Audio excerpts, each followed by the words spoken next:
Brazil is the largest country in South America, as well as the most populated and richest.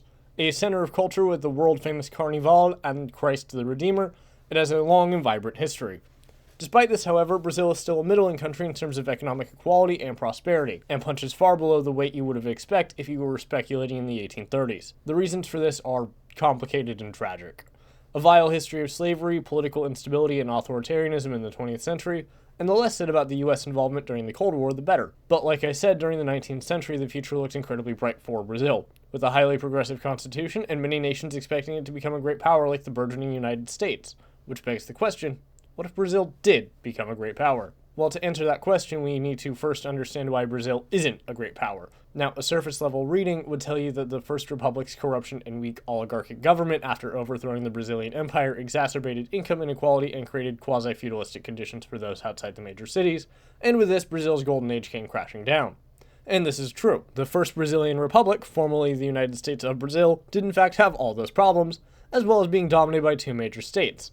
However, this is not the full story, and the reason that Brazil stagnated has more to do with the system that emboldened those agrarian interests in the first place: slavery. Brazilian slavery was the only real competitor with the American South in terms of barbarity, importing nearly half of all slaves during the period of the slave trade, and a slave population of 15% in 1872, creating the expected class problems. Namely, per the conversational economist, slave-based economies within Brazil were slower to grow, similar to other parts of the world, not naming any names, due to keeping so much labor and thus money hostage, as well as attracting less immigration and population settlement to move in. In addition, per Wikipedia, the 1872 Brazilian census, the first one to cover the entire country, mind you, claimed that about 23.4% of free men could read.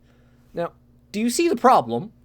For comparison, Wikipedia claims its source cites the US as having an 80% literacy rate in 1870, despite having just freed a similarly sized class of slaves who weren't allowed to read either. I'm saying that Wiki claims its source cites that because it's a book, and Google Books won't show me the page supposedly making it. Lacking literacy rates lead to lower industrial growth and a smaller urban center, as well as making it harder to invest in more literacy, creating a cycle. So we need to increase education and decrease slavery, which incidentally are still the goals that most major states should have. The Brazilian Empire did attempt this, but the so-called public education was more or less exclusive to wealthy white families, mostly their sons, and suddenly that literacy rate makes much more sense. As a result, the first and more minor point of divergence that I'm going to use is that the Brazilian Empire is able to more or less successfully copy the emergent French model in the 1830s or 40s, creating more numerous and robust public schools in most of, if not all of, the provinces. The odds of reaching the US's 80% literacy rate in this time is slim, since the US just has a longer history of colleges and universities,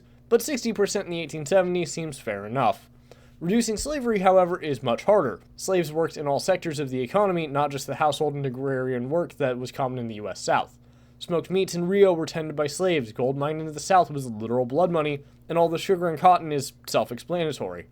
At least, we need to limit the slave trade. While a law was passed in 1831, it wasn't enforced until 1850, meaning that there was another 19 years of trade. If the Brazilian Navy commits to enforcing the ban sooner, at the same time the state is implementing proper education, the enslaved percentage of the population will decline, many of them becoming free either through willing release or self-purchase. This also makes the country an attractive place for immigration much sooner, since these families won't be competing with slaves and their children will be educated.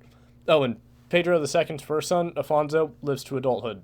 That's kind of important in monarchies. Now, the problem is, abolishing slavery is what led to the Republican coup in the first place.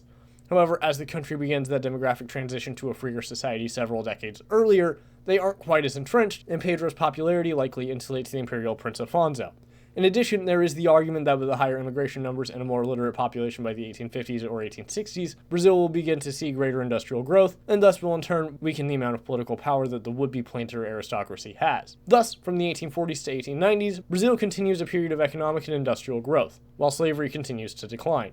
While the wealthy conservatives want to raise a stink and attack the abolitionists in the monarchy, Pedro is too popular personally, and with his son ensuring the survival of the regime, is more willing to actually combat them politically, though he would draw the line at getting violent with them. With this in mind, what does the Brazilian government actually look like? What's the role of the emperor? Well, the Brazilian Constitution of 1824 establishes a Senate and a Council of Deputies, a lower house more directly elected than the Senate. The council had a president, akin to a prime minister, and he was the head of the legislative branch, though in practice assumed much of the executive, as was and remains typical of constitutional monarchies. However, the emperor was also the head of the moderating branch, which was a codification of the mostly custom-based role that monarchies were moving toward.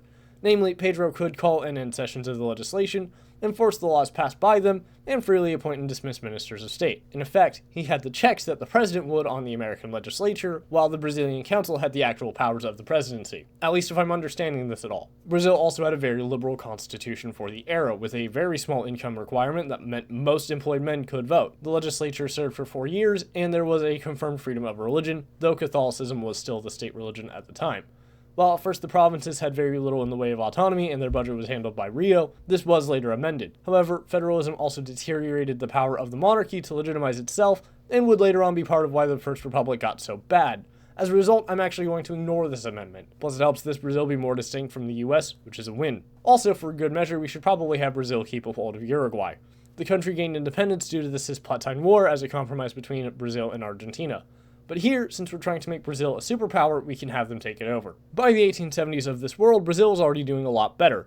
With greater investment in education, the country's literacy allows it industrial growth, and from there more immigration, creating a positive feedback loop. Though, of course, this is still a major oversimplification. But how much immigration? In the 1870s, the US and Brazil had over 38 million people and 9 million, respectively. If we want Brazil to actually become a great power, it needs to attract a lot of people. Preferably by pulling from the US, but that process would need to begin early. Now, I have no clue where they got this number, but Wikipedia says that Brazil had a population of 4.7 million in 1820, while the US had 9.6. With Brazil ending the slave trade earlier, it's possible they could actually start attracting immigrants more readily in the 1830s, potentially enough to push it to about 80% of the US's population. I don't think we can really do more than that, though. While Brazil could definitely get a lot more of the Iberian, French, and Italian immigrants, there are still only so many. The US population will also be smaller, but I don't really know by how much. It's not like they're being more restrictive than in our world, it's just that immigration is a pie chart, so making one slice bigger reduces what others can have. Now, I'll be honest here, I have no clue what any of this means politically. Despite my best efforts, I can't find anything about the real-life parties that define politics in Imperial Brazil. Wikipedia lists both the conservatives and the liberals as following classical liberalism, which does tell me there was a free trade consensus among them, but the liberals are in favor of federalism and the conservatives weren't. However, it also mentions a progressive league in the 1860s, which could honestly mean fucking anything, though they probably didn't like slavery. The most I've been able to gather is that during the late empire, the elites were fascinated with positivism, i.e. that all things were either true by definition or experience, and that society can be categorized accordingly. I'll be honest, I'm not sure quite what the hell that means politically, I'm not a philosopher. Regardless, while in our timeline this led to the end of the monarchy and thus probably aren't the best forces to be playing with if we're keeping it around, this is also the only basis I have to avoid making a flavorless liberal versus elite versus workers system. So, according to Brown University's utterly ancient-looking page on the subject, positivism was opposed to slavery, the church, and the monarchy, and promised a humanist outlook and societal progress. While it would be co-opted by reactionaries in due time in a proper, uncorrupted sense, it seems like this would be very much on the left of Brazilian politics, more common to the liberals and especially the Progressive League. As a result, I suspect the liberals and progressives could be tied into a liberal progressive party based on these principles of meritocracy. It seems like they'd want expanded franchise, increase access to secular education, and they'd want to promote industrial growth. Brown also says it wanted to, quote, complete the pact between social classes that would bring about a unified humanity, from the learned elite to the proletariat. Which sounds kind of like what Italy would get up to in the 1920s, but that's my own conjecture. Brown also calls it a church, but I saw no evidence of that on the actual article on the philosophy, so I don't know. Regardless, the liberal progressives probably wind up more in favor of protectionism than the conservatives, but I'm not sure. The much higher population of Brazil probably also pushes the Overton window to the left, but it's hard to say what this looks like. The first Socialist Party was founded in 1902, but with a much greater degree of industrialization, this could happen a few years earlier. However, Brazil would still be a constitutional monarchy, so don't expect the socialists to, be advocating for republicanism and all that. Now, let's play around with foreign policy. While we've pushed Brazil into the big leagues economically, how can we do that diplomatically? Well, frankly, Brazil was more respected under the monarchy than after, but at this point that's not a surprise. With greater economic leverage, Brazil might be able to pressure certain Latin American countries to accept its mediation in terms of border disputes, which could be interesting. In addition, Brazil would likely stand quite firmly against European encroachment into the region, making it a nominal partner of the US in regards to the Monroe Doctrine, and likely incentivizing quite the Navy. However, I think that Brazil will largely pursue its own agenda, aligning when convenient with the US's rivals in Britain and France. However, due to the British influence over the rest of Latin America and the decline of its French rival in the aftermath of Napoleon III, Brazil will be more aligned with France than either England or America. Brazilian ties to Bolivia and Peru are worth noting here, giving them economic influence over the west of the continent. In addition, Brazil is one of the very few countries that would actually have to consider the negative consequences of a Panama Canal, a distinction shared with Chile, Argentina, and in our world, Uruguay. As a result, when the US starts angling for one by funding revolts in Colombia, Brazil might start helping the Colombian army in order to stave it off and get some clout by promoting Latin American territorial integrity. However, due to the literal rest of the planet benefiting from this, including the very important partners like France, I think that some form of canal is inevitable. So that Brazil actually has a sphere of influence, however, we'll say that the US decides to take its ball and go home, by which I mean carve through Nicaragua instead. They'd be more than happy to take all that money, even if the process is much longer than the Roosevelt administration would like. Brazil will also have some interest in Africa by the nature of its geography. While Portuguese fears of Brazil stealing their colonies were probably unfounded in the 1820s, by the 1880s or 1890s of this world it's not completely unfounded.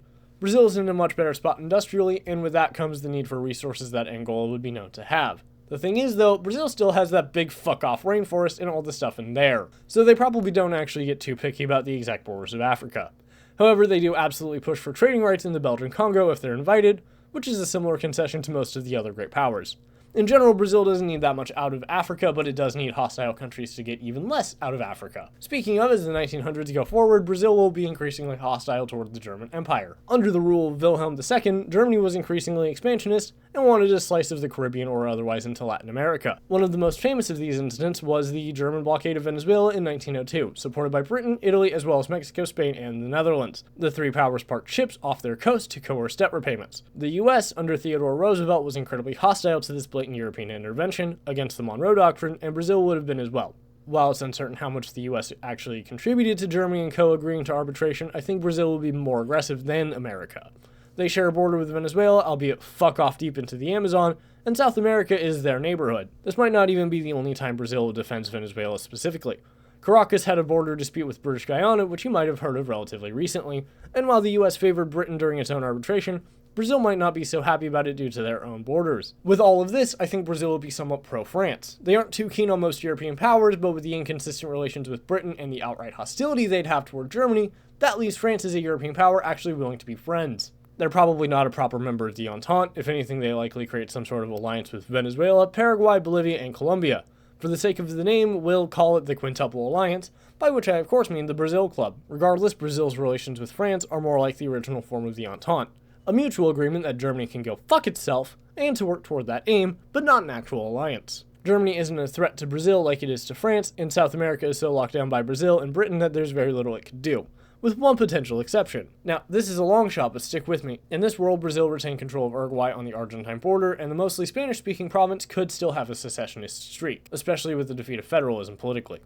However, with the creation of the Quintuple Alliance and Brazil's diplomatic support of France, Germany will rightly see them as a hostile power, and thus I could see them getting up to secret plans to support Uruguayan rebels, funneled in through the Brazilian rival Argentina. Speaking of Argentina, they are likely somewhat stronger and more industrialized than our timeline, but I won't get into the specifics too deeply. The main reason I think that would be better off at all is the matter of necessity.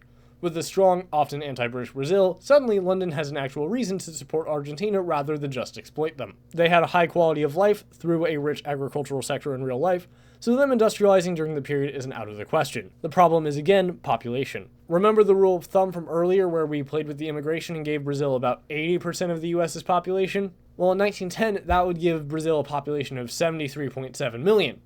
In 1914, Argentina had 7.9 million. Around 10% of Brazil's population in this timeline. Given that this video is about Brazil, I won't strengthen their main rival too much. We'll bump them up to like 12 million, a number pulled squarely out of my ass. But this scheme to fund revolts in Uruguay is very much a risky gamble. Sorry for the very quick interruption, but if you're enjoying the show so far, please consider a like and subscribe.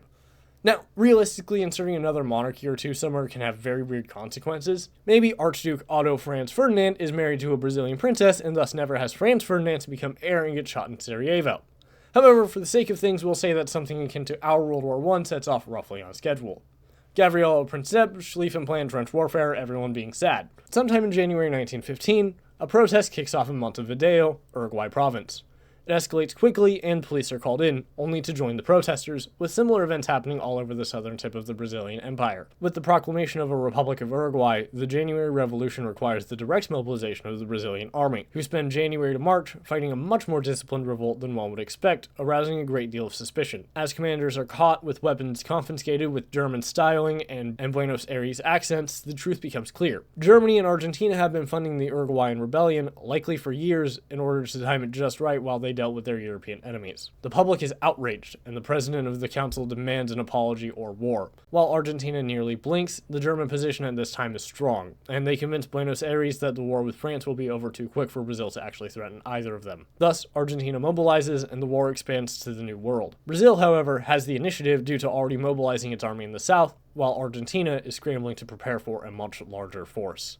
Argentina is quickly forced to evacuate the government to Cordoba, as Buenos Aires is directly on the border with Brazil, and the smaller country is forced to adopt a defensive strategy, desperately hoping to turn the Rio de la Plata in Rio Uruguay into a workable line. The rivers do likely work to prevent a rapid Brazilian advance, and thus trench warfare sets in. The Argentine front is unlikely to match the brutality of the Western front, but it is absolutely going to suck. Neither country is really prepared for war, and they probably don't receive as much as they'd like from their allies, while the US readily sells to both sides. However, Brazilian industry and the British blockade of the Germans does absolutely give them the logistical and supply advantage. If the Quintuple Alliance joins the war, it's going to be a very short one, though Brazil might not actually call the alliance in, or might not want to if they think it would undercut their control over the treaty. Brazil also sends a quite decent army to the Western Front, which will be a problem for Germany. Already faced with manpower shortages, they really fucking wanted Uruguay to be a problem for Brazil as long as possible, and instead they exacerbated the tensions into Brazilian involvement in the war. As a result, Brazilian reinforcements are at places like Ypres, Artois, and Verdun. They probably don't make the biggest difference in the long run. The real hammer of Brazil will be coming down on a very Argentine nail, but this is another drain on the German war effort. Brazil also takes on a role somewhat akin to the United States, and sells or loans a lot of stuff to the European powers. Not as much as the US, and they likely take some from the Americans, which then gets used to fund what they've been doing to support the Entente, but notable. It's also worth noting that loans from the US being used to loan to the Entente is something that Britain did with France and Belgium, so beware of that house of cards. Argentina cracks long before Germany does, and Brazil has full control over this treaty. We'll say that Argentina likely holds until early 1917 or so. I would expect Brazil to be on the more aggressive side. They don't have a balance of power to worry about like Britain or the US, quite the opposite. Argentina has been a challenge to Brazilian hegemony and interests akin to the US, and they want to break that challenger. The Treaty of São Paulo will likely see the border moved west to the Paramo River, demilitarization around major cities, and reparations. With Buenos Aires almost certainly occupied and the army actively falling apart, Argentina can't really do much. Hell, Brazil might even create a buffer state on the adjusted border. A Republic of Formosa seems as good as anything to me. Brazil will then be getting more involved in the European front from 1917.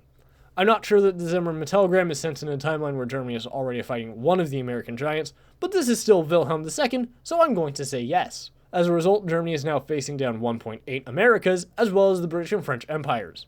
Now, in our timeline, Brazil didn't really have an independent agenda at the Treaty of Versailles. It supported the US view of a peace without victory, the League of Nations, etc., though it did take a few ships from Germany. However, even with a positivist framework of geopolitics, I think that Brazil will be much more vengeful against Germany. They spent years preparing and arming a revolt in Brazil and stoked the war, a level of hostility Germany didn't even give the US.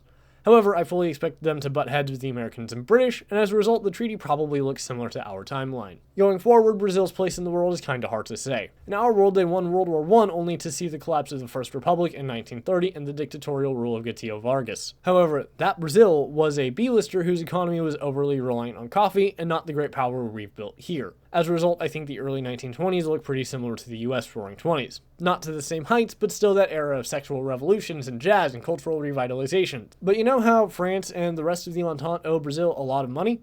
Well, they got that money from German reparations, and Germany got that money from American loans. And Brazil also owes America money, and some of the money that the Europeans owe Brazil is in fact money that Brazil owes the US. So, that's unsustainable. Even if the US crash doesn't happen to our timeline, even if the Americans don't have Hoover put the biggest tariffs on the planet out there, when this crash happens, it's going to crash even worse than the actual depression did. The Brazilian depression will be extremely rough, with the country's role as the middleman meaning its economy is being tugged at on both sides, and it will take serious economic reform to fix any of it. While Brazil could theoretically fall to an extremist ideology, I'm not actually sure that regime would hold. Of the 5 powers that won World War I, 3 of them had their democracy survive, and the 2 that fell to dictatorship were among the least industrialized.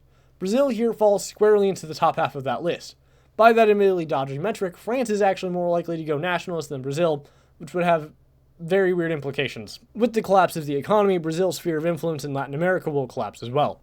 Though on the bright side, so did the US's. As a result, radicalism will become even more widespread across the continent, with Argentina likely becoming the most extreme. The problem is, Argentina can't even really pretend to stand a chance against Brazil. They would, at best, be another speed bump. As a result, Argentina might wind up espousing some form of pan-Southern cone ideology from the left or right, but even giving the rest of the Southern cone the same 1.5 population boost we gave Argentina wouldn't cover it in the slightest. And again, I actually think they'd have a lower population due to the increased immigration to Brazil all the way back in the 1850s.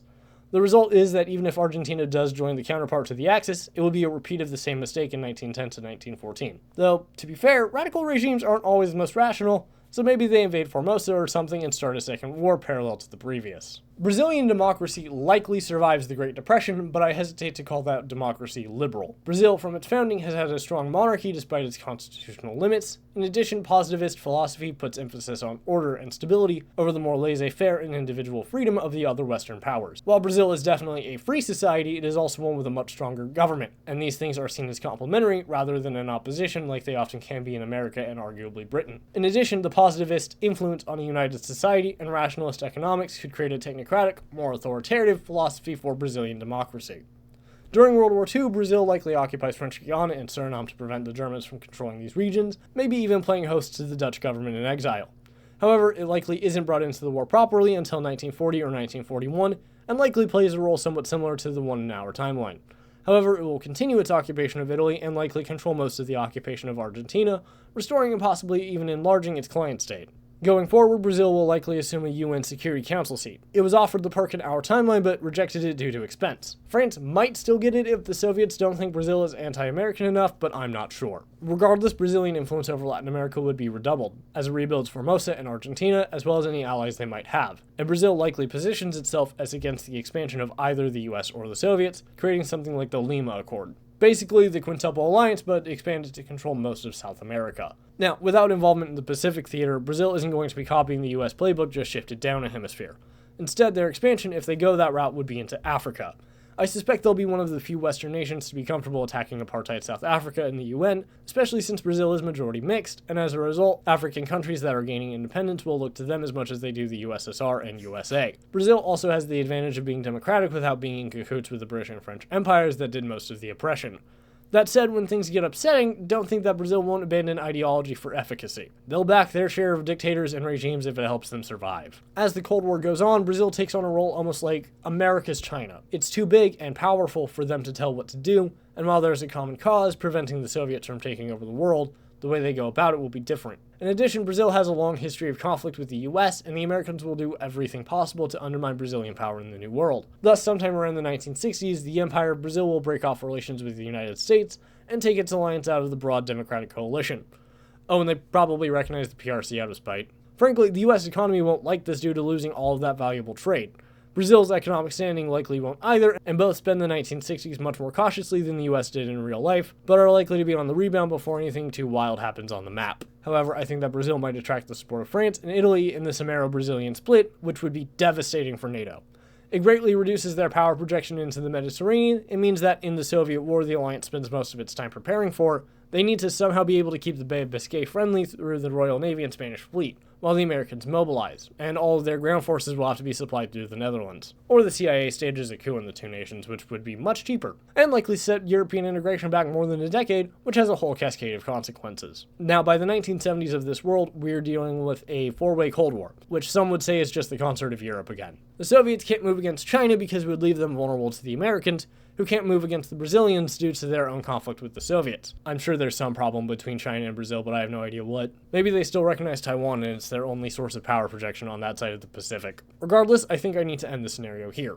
Brazil is one of the most powerful nations on the planet with a robust democracy that still draws from a very different democratic tradition than the rest of the West, and the nation as a whole stands as perhaps the second largest economy in the world, a true superpower of the Southern Hemisphere. Thank you so much for watching and have a great day.